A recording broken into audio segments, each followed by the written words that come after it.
Ito, mainit na balita.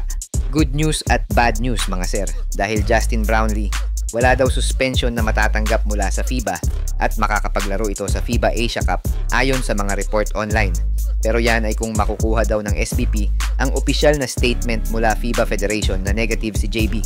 At Manny Pacquiao, babalik sa ring mula nang magretiro siya noong 2021. Sino kaya ang makakalaban ng ating pambansang kamao? Alamin. Pero bago yan, like and subscribe lang mga kabady para sa latest basketball news and highlights.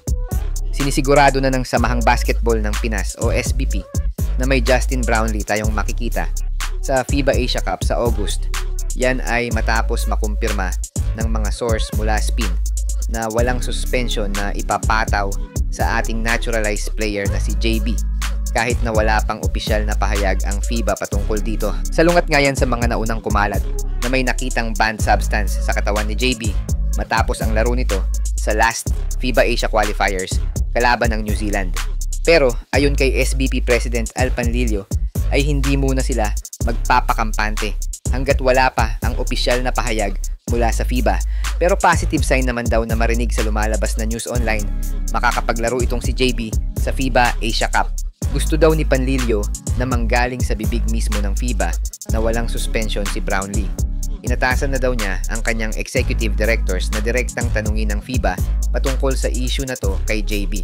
Dagdag pa ni Panlilio na wag daw sanang ipagkalat na free na itong si JB sa issue dahil daw baka ma-pressure ang FIBA at sabihing pinangungunahan ng SBP ang desisyon nila at sinabing hintayin daw ang official statement ng FIBA regarding sa suspension ni JB kung meron o wala. Samantala, babalik sa boxing ring ang iconic Filipino boxer na si Manny Pacquiao matapos ang 4 na taong pagre-retiro para sumalang ulit sa ring kalaban ng WBC welterweight champion na si Mario Barrios. Ayon sa ESPN, kinumpirma nga yan ng WBC president last week na may plano daw bumalik si Manny Pacquiao sa ring para kalabanin si Barrios na isang WBC welterweight champion at inaasahang sa July ang magiging laban ng dalawa. Allowed naman daw ng WBC na bumalik ang retiradong boxer na si Manny matapos ang 4 na taong pagre-retiro at cleared na rin naman siya sa Nevada State Athletic Commission na lumaban ulit sa ring. Inaasahang magiging blockbuster ulit ang laban ni Manny Pacquiao at Barrios dahil malayo ang agwat ng edad ng dalawa.